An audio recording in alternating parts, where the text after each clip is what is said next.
Hi there, YouTube fans. How you going?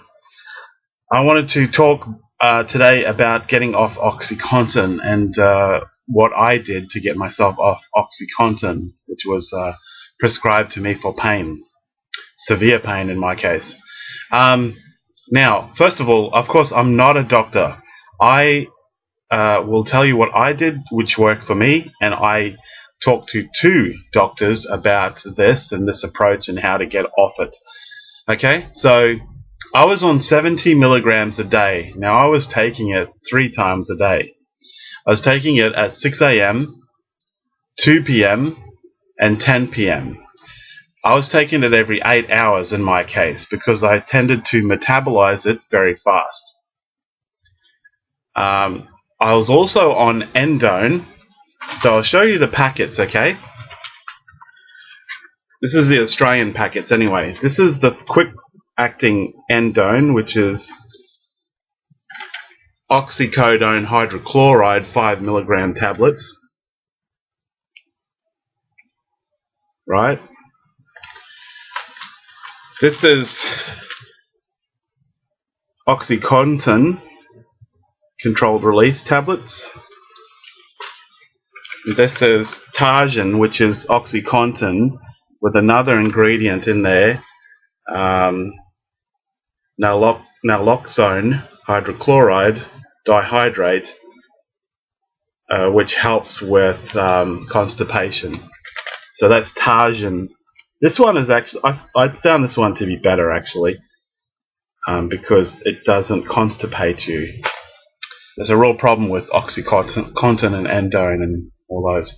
Now, I was on 70 milligrams a day, guys, and I also had the Endone for breakthrough pain. So I was taking up to 3 to 6 of these. So 3 late at night for breakthrough pain, you know, anywhere between, let's say, 2 and 6 I could have taken. So, you know, if I would take 6 in a day extra, it was an extra 30 milligrams, wasn't it?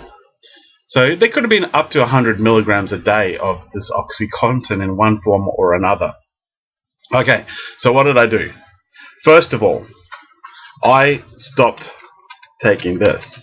Now, let me just say that I did this after my operation, so that my shoulder was feeling better and I felt like I could handle this with Panadol.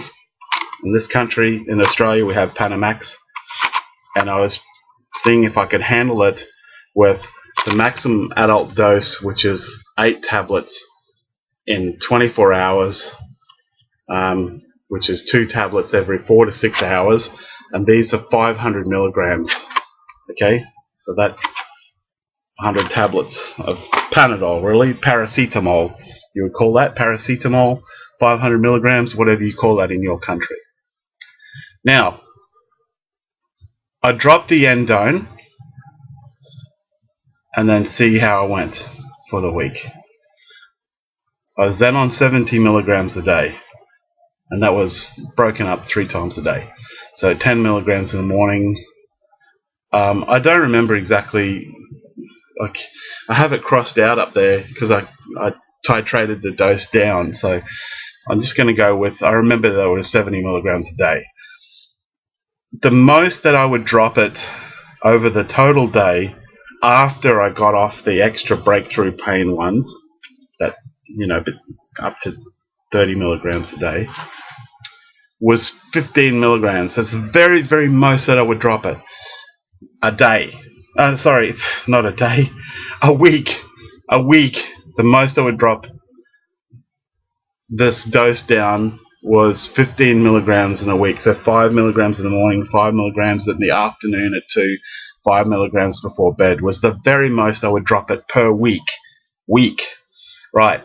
I noticed that in my case, the side effects for coming down off it, were off Oxycontin, was I was on speed and in the morning. I was very hyper revved up, and that wasn't actually unpleasant, so that was good. That was easy to tolerate. It was a little bit funny, but it certainly wasn't unpleasant, so I was able to do that in my case. Just watch your breakthrough pain as well. That's going to be an issue. There could be an issue. So just watch that one and talk to your doctor about that. And as I said, talk to your doctor about all of this. This is just what worked for me. You got to get off that Oxycontin, guys, if you can. It's highly addictive. All right. So I would drop that and I would keep a record. So I did a spreadsheet, right, which is actually up on the wall. That's why I'm looking over my sort of left shoulder here. It's still up on the wall. So I'd gradually decrease that. Maximum would be 15 milligrams a week. I would decrease that. Sometimes I didn't even go that fast. You can drop it by 5 milligrams. If you got plenty of time, take your time, because when I was in the hospital, they dropped it way too fast, and I went into junkie withdrawal, which I had cold sweat, I had anxiety, I couldn't breathe properly, and I was shaking like mad. And I said to the nurses, quick, get me some Endone, get me some Endone, Oxycontin, I'm going into drug withdrawal, help. And luckily they listened to me and they gave me, I think, 3 of these. These are the quick acting tablets, and they got me out of trouble. So if you found that you dropped your dose too much, take one of these and see how you go. That would be my advice, but check with your doctor, because you're trying to get off them. So don't go taking all this Endone, because you're gonna end up taking the same amount of Oxycontin overall. All right. So slowly, I think it took about probably a month, maybe less, and I got down to the last 15 milligrams a day. And I thought, you know what? I feel like I don't really need it. I'm feeling okay. I'm not hyper. I did have more pain. Okay, so as I said, make sure you take something else that is non-addictive, possibly to control that. In my case, I was taking Panadol or paracetamol, because I was off most other drugs.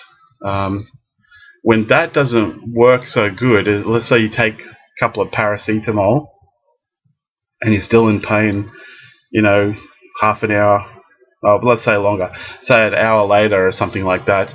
In my case, I would take some aspirin, because you can take those two together. They're safe to take together. One is a non-steroidal anti-inflammatory aspirin, and one is, Panadol.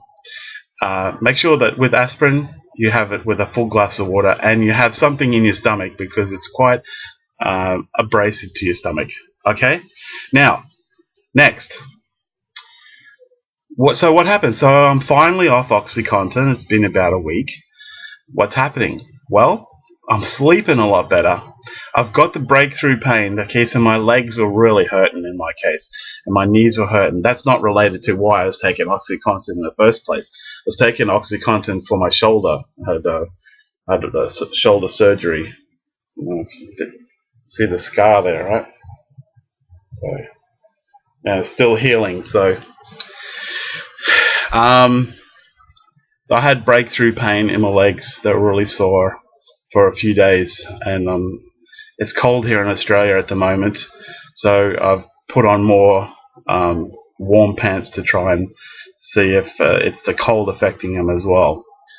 And I take some paracetamol before I go to bed. So just watch your breakthrough pain, okay? That's what worked for me, guys. Check with your doctor, of course. I'm a qualified social worker and a disability support worker. A certificate for and disability support, so I'm qualified in both of those fields. However, I am not your doctor. I don't know your situation. This is my disclaimer. You check with your doctor. You got to wean yourself off the stuff very, very slowly. It is highly addictive, but everything has its place. It helped me through severe pain for at least a couple of months, and it only took a couple. In my case, it was only a couple of months, and I was addicted to it. I was addicted. Is probably not the word I would use. More like physical dependency. Really was the word I used, because when they cut my dose in half in hospital, I really felt it. I hope this has been some help to you guys. Get off the stuff if you can. Watch your pain management. Use some stuff that that's not non-addictive. If you can take ibuprofen, that's another non-steroidal anti-inflammatory, or whatever you take in your country. Check with your doctor to get you through the pain. That's not addictive. All right. You would only go through this if you have a drug problem, I guess, with Oxycontin, or you know that now you've had your surgery or you've had your treatment or whatever, or things have improved and you don't need those strong painkillers anymore, or for whatever reason you need to come off it. That's when you would probably consider getting off it, or you want to try something else or whatever. I don't know what your situation is, but it's highly addictive. So just watch that, okay, guys? All right. Enjoy your day. Thanks for watching. I hope this has been helpful to somebody. I'm sure it would be. God bless, and I'll see you later.